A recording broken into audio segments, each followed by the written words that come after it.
ഇത് അഗത്തി ദ്വീപ്. ലക്ഷദ്വീപിൻ്റെ പടിഞ്ഞാറ് ഭാഗത്ത് സ്ഥിതി ചെയ്യുന്ന അഗത്തി ദ്വീപിൻ്റെ ഈസ്റ്റേൺ ജെട്ടി ഭാഗത്തു നിന്ന് എയർപോർട്ട് ഭാഗത്തേക്കുള്ള റോഡിലൂടെ പോകുമ്പോൾ ഒന്നാമത്തെ ലിങ്ക് റോഡ് കഴിഞ്ഞ് രണ്ടാമത്തെ ലിങ്ക് റോഡ് എത്തുമ്പോൾ കാണുന്ന ഈ പള്ളിയാണ് അഗത്തി ഹുജ്റ പള്ളി.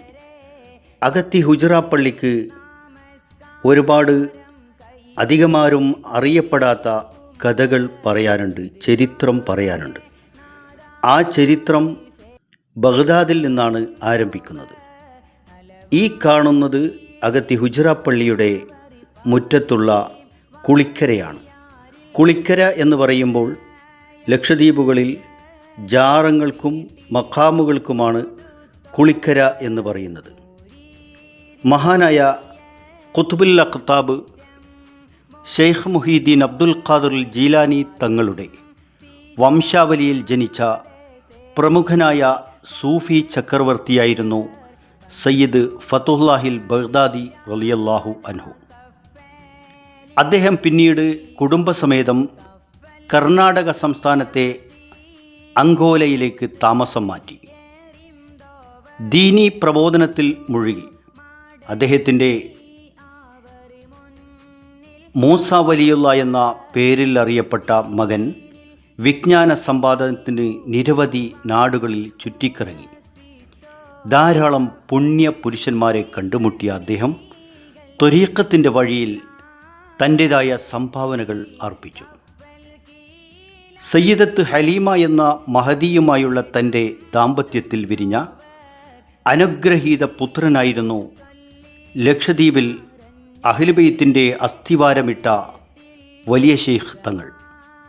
വലിയ ഷെയ്ഖ് തങ്ങൾ എന്ന പേരിൽ വിശ്രുതനായ താജുൽ ഔലിയ സയ്യിദ് മുഹമ്മദ് ഖാസിം ജീലാനി റളിയല്ലാഹു അൻഹു പിതാവിൽ നിന്നുള്ള പ്രാഥമിക വിദ്യാഭ്യാസത്തിനു ശേഷം വിജ്ഞാനദാഹിയായ അദ്ദേഹം അൽ ആരിഫും ബില്ലാഹി അടക്കം അനേകം ഗുരുവര്യന്മാരിൽ നിന്നും അറിവ് കരസ്ഥമാക്കി.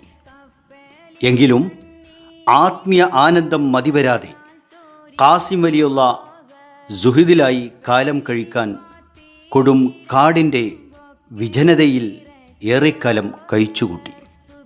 പിന്നീട് അദ്ദേഹം കണ്ണൂർ അറക്കൽ വംശത്തിൽ വന്ന് ഹൈദൂസ് പള്ളിയിൽ ഇബാദത്തുമായി കൂടി. നാൾക്കുനാൾ അദ്ദേഹത്തിൻ്റെ കീർത്തി ആ നാടുകളിൽ പെരുകി. അവസാനം അറക്കൽ ഭരിച്ചിരുന്ന ആരി രാജാവിൻ്റെ ദർബാറിലും ആ വാർത്ത എത്തി. രാജാവ് അദ്ദേഹത്തെ കാണാൻ പുറപ്പെട്ടു. രാജാവിന് പഞ്ഞിയിൽ തീക്കനൽ പൊതിഞ്ഞ് ഒരു തളികയിൽ വെച്ച് അദ്ദേഹം കാണിക്ക സമർപ്പിച്ചു. പഞ്ഞിയെ ഒരു നിലക്കും തീ സ്പർശിക്കാത്തത് കണ്ട് അത്ഭുത പരതന്ത്രനായ രാജാവ് അദ്ദേഹത്തിൻ്റെ വിലായത്ത് അംഗീകരിക്കുകയും ശിഷ്യപ്പെടുകയും ചെയ്തു. പഞ്ഞിയിൽ തീയ് പൊതിഞ്ഞു കൊടുത്തോവർ കണ്ണൂർ അലിരാജെ മുരീദാക്കി വിട്ടോവർ എന്ന് മാലയിൽ പറയുന്നുണ്ട്. രാജാവ് അദ്ദേഹത്തിന് വേണ്ട സൗകര്യങ്ങൾ ഏർപ്പാട് ചെയ്തു കൊടുത്തു. ആ കാലഘട്ടത്തിൽ ലക്ഷദ്വീപിൻ്റെ ആസ്ഥാനം കണ്ണൂരായിരുന്നു. ദ്വീപിൽ പോയി പ്രബോധനം നടത്താനുള്ള ആഗ്രഹം ശൈഖവറുകൾ രാജാവിൻ്റെ മുന്നിൽ അവതരിപ്പിച്ചു. അന്ന് ആക്കത്തിക്കാരുടെ ഒരു പായോടം കണ്ണൂർ തുറമുഖത്തുണ്ടായിരുന്നു. രാജാവ് എല്ലാവിധ സൗകര്യങ്ങളോടും കൂടെ ഖാസിം തങ്ങളെ ആ ഓടത്തിൽ യാത്രയാക്കി. അദ്ദേഹത്തിൻ്റെ കയ്യിൽ ഒളൂ ചെയ്യാൻ ഉപയോഗിച്ചിരുന്ന ഒരു കൂജയും നിസ്കാരക്കുപ്പായവും മറ്റു കുറച്ച് സാധനങ്ങളും പാക്ക് ചെയ്ത ഒരു തോൾ സഞ്ചി മാത്രമേ ഉണ്ടായിരുന്നുള്ളൂ. ഒരു പ്രാകൃത വേഷധാരിയായ തങ്ങളെ സഹയാത്രികർ പുച്ഛത്തോടെയായിരുന്നു കണ്ടത്. ഓരോ നിസ്കാര സമയത്തും കൂജയുമായി വെള്ളമെടുക്കാൻ വരുന്ന ഷെയ്ഖിനോട് യാത്രക്കാർക്ക് വെറുപ്പായി. അവർ അദ്ദേഹത്തിൻ്റെ കൂജയെടുത്ത് കടലിലെറിഞ്ഞു. അടുത്ത നിസ്കാര സമയമായപ്പോൾ കൂജയുമായി വീണ്ടും അദ്ദേഹം വന്നത് കണ്ട് യാത്രക്കാർ അമ്പരന്നു. വെള്ളം തീരാറായെന്നും നാട് ഇതുവരെയായും എത്തിയിട്ടില്ലെന്നും ഇനി നിങ്ങൾ വെള്ളം ചോദിച്ച് വരരുതെന്നും അവർ ആവശ്യപ്പെട്ടു. കടൽ വെള്ളം കോരി ചാടി നിറക്കൂ. ചാടി എന്നാൽ വലിയ ടാങ്ക് പോലുള്ള ഒരു മൺപാത്രമാണ്.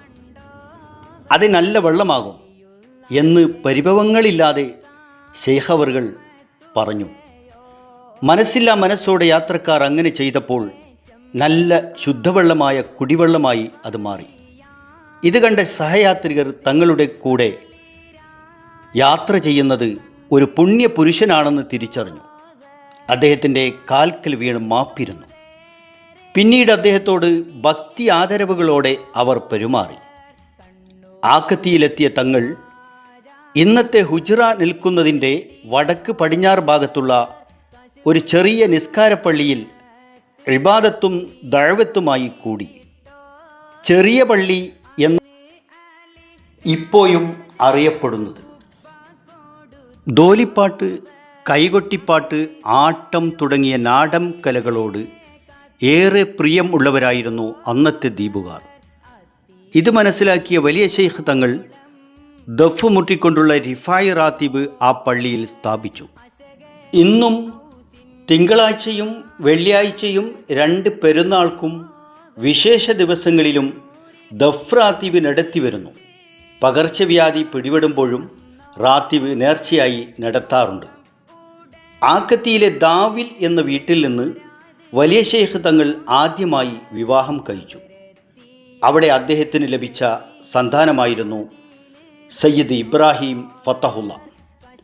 ആദരപൂർവം അഗത്തിക്കാർ മഹാനവറുകളെ വിളിക്കുന്ന പേരാണ് ചെറിയം ഖലീഫ. പിന്നീട് ഏറെക്കാലത്തിന് ശേഷം ആന്ധ്രത്തിലേക്ക് പോയ വലിയ ശൈഖ് തങ്ങൾ അവിടുന്ന് കല്യാണം കഴിച്ചു. സയ്യിദ് യൂസുഫ്, സയ്യിദ് അബു സ്വാലിഹ് എന്നീ 2 ആൺമക്കൾ ജനിച്ചത് ആന്ത്രോത്ത് ദ്വീപിലായിരുന്നു. ശേഷം കുടുംബസമേതം തങ്ങൾ കവരത്തി ദ്വീപിൽ എത്തുകയും ഹുജ്റ സ്ഥാപിച്ച് റാത്തീബ് നടത്തുകയും സ്ഥിരമായി അവിടെ താമസിക്കുകയും ചെയ്തു. കവരത്തി ഹുജ്റാപ്പള്ളിക്ക് മുമ്പിലാണ് വലിയ ശൈഖ് തങ്ങളുടെ മക്ബറ സ്ഥിതി ചെയ്യുന്നത്. ഏറെക്കാലത്തെ പിതാവിൻ്റെ വിരഹം യുവാവായ സയ്യിദ് ഇബ്രാഹിം ഫത്തഹുള്ളയിൽ മനക്ലേശമുണ്ടാക്കി. പിതാവിനെ സന്ദർശിക്കാൻ വേണ്ടി അദ്ദേഹം ആന്ത്രോത്തിലേക്ക് തിരിച്ചു. പിതാവിൻ്റെയും മകൻ്റെയും കൂടിച്ചേരൽ വികാര നിർഭരമായി. കുറച്ച് കാലങ്ങൾക്ക് ശേഷം അഗത്തിയിലേക്ക് തിരിച്ചു പോകാൻ ഒരുങ്ങിയ മകനോട് വലിയ ശൈഖ് തങ്ങൾ ചോദിച്ചു, മകനെ, നിനക്ക് ശൈഖ് സ്ഥാനം വേണോ ഖിലാഫത്ത് വേണോ? എനിക്ക് ഖലീഫ ആയാൽ മതി എന്ന് സയ്യിദ് ഇബ്രാഹിം ഫത്തഹുള്ള തങ്ങൾ പറഞ്ഞു. പിന്നീട് അദ്ദേഹം നാട്ടിലേക്ക് മടങ്ങിപ്പോയി. ഹുജ്റാപ്പള്ളിയിൽ റാത്തീബിൻ്റെ ഖിലാഫത്ത് ഏറ്റെടുത്തു. മഹാനവറുകൾ പിന്നീട് ചെറിയം ഖലീഫ എന്ന പേരിൽ പ്രസിദ്ധനായി. സൂഫി പ്രപഞ്ചത്തിലെ ജ്യോതിസായി മാറിയ സയ്യിദ് ഇബ്രാഹിം ഫത്തഹുള്ള തങ്ങൾ അഗത്തി ഹുജ്റ മുറ്റത്തെ മഖ്ബറയിൽ അന്ത്യവിശ്രമം കൊള്ളുന്നു. അഗത്തിയിൽ നിന്ന് തന്നെ അത്തിക്കമ്മാട എന്ന വീട്ടിൽ നിന്ന് വേളി കഴിച്ചു. സയ്യിദ് ഇബ്രാഹിം തങ്ങൾക്ക് ആ ദാമ്പത്യത്തിൽ സയ്യിദ് ഖാസിം എന്ന പുത്രൻ ജനിച്ചു. അവരെ പിന്നീട് ഖാസിം ഖലീഫ എന്ന പേരിൽ അറിയപ്പെട്ടു. യുവാവായ ശേഷം പ്രസ്തുത ദ്വീപിലെ കൂടം എന്ന തറവാട്ടിൽ നിന്ന് വിവാഹം ചെയ്തു. അവിടെയുണ്ടായ മകനാണ് സയ്യിദ് അബ്ദുള്ളക്കോയ തങ്ങൾ. അദ്ദേഹം പിന്നീട് അഗത്തിയിലെ തന്നെ കുട്ടിയപ്പാട എന്ന വീട്ടിൽ കല്യാണം കഴിച്ചു. ആ ബന്ധത്തിൽ അദ്ദേഹത്തിന് പുത്രന്മാർ ഉണ്ടായില്ല, പെൺകുട്ടികളെ ഉണ്ടായിരുന്നുള്ളൂ. ഖാസിം വലിയുള്ളാഹിയുടെ സ്വന്തം മകനായി അഗത്തി ഹുജ്റാപ്പള്ളിയിൽ അന്ത്യവിശ്രമം കൊള്ളുന്നു. തലമുറകൾ കൈമാറി വന്ന ചരിത്ര ഏടുകൾ ഇപ്പോഴും ഹുജ്റാപ്പള്ളിയും അഹ്ലുബൈത്തുമായി ബന്ധമുള്ള പഴമക്കാർ പറഞ്ഞു തരും. അഗത്തി ദ്വീപിലെ ഹുജ്റാപ്പള്ളിയുമായി ചെറുപ്പം മുതൽ മരണം വരെ ബന്ധപ്പെട്ടിരുന്ന അട്ടൻചെറ്റ AC മുഹമ്മദ് ജലാലുദ്ദീൻ, അദ്ദേഹം പലവട്ടം ഈ ചരിത്രം പറഞ്ഞു തന്നിട്ടുണ്ട്. AC മുഹമ്മദ് ജലാലുദ്ദീൻ എന്ന കവിയും ഗാനരചയിതാവും റിഫായി ത്വരീഖത്തുമായി ബന്ധമുള്ള അദ്ദേഹത്തിന് അല്ലാഹു പുറത്തു കൊടുക്കുമാറാകട്ടെ. ഈ ചരിത്രം അതേപടി വിശദമായി പരിചയപ്പെടുത്തി തന്ന അഗത്തി സുന്നി ജുമാ മസ്ജിദിൽ ദീർഘകാലം മുബല്ലിഗും മദ്രസ അധ്യാപകനുമായി സേവനമനുഷ്ഠിച്ച അഗത്തി റഹ്മാനിയ ജുമാ മസ്ജിദിൻ്റെ നായിബ് ഖാളിയും ഖത്തീബും അങ്ങനെ എല്ലാമെല്ലാമായ ബഹുമാനപ്പെട്ട മുഖ്രിയോട മുഹമ്മദ് കോയ മുസ്ലിയാർ അദ്ദേഹത്തിൻ്റെ ആയുസ് കാലം മുഴുവനും അധ്യാപനത്തിന് വേണ്ടി നീക്കിവെക്കുകയും ഇപ്പോൾ വാർദ്ധക്യ സഹജമായ ബുദ്ധിമുട്ട് കാരണം വീട്ടിൽ വിശ്രമിക്കുകയുമാണ്. അദ്ദേഹത്തിന് അള്ളാഹു ദീർഘായുസ്സും ആഫിയത്തും പ്രദാനം ചെയ്യുമാറാകട്ടെ.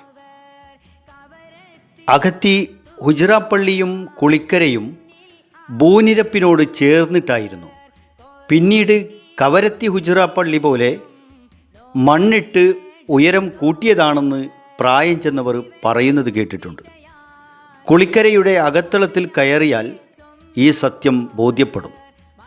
ഈ അടുത്ത് ഹുജ്റ പള്ളിയുടെ അറ്റകുറ്റപ്പണി നടത്തുമ്പോൾ താഴ്ഭാഗത്ത് മറ്റൊരു മിഹ്റാബ് കൂടി കണ്ടിട്ടുണ്ടെന്ന് അവിടെ പണിയെടുത്ത ചെറുപ്പക്കാർ പറഞ്ഞിട്ടുണ്ട്.